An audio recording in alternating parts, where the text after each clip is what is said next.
In today's video, I'm going to teach you how to create read-only pages in Confluence. If you need to share information widely while preventing accidental edits, setting a page to read only is the safest way to keep your content clear, consistent, and audit-ready. Start by opening the Confluence page you want to protect. Make sure you have permission to change its settings. If you can normally edit the page or you're an admin, you're good to go. You don't need to leave the page for this process. Next, look to the top right corner and click the Share button. This opens a dialog that controls who can access the page and at what level. Inside that dialog, find the section labeled General Access. Change it to Restricted so you can specify exactly who can view the page. This doesn't affect the entire space, only this page's access. So it's perfect when you want fine-grained control.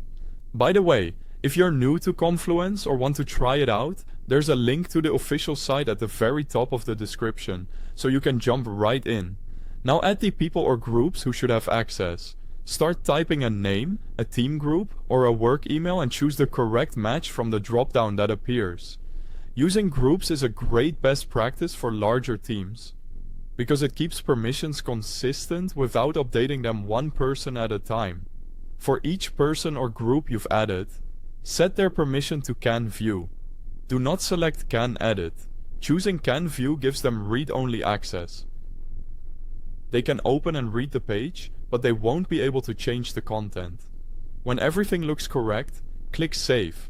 After saving, you'll see a small lock icon near the page title.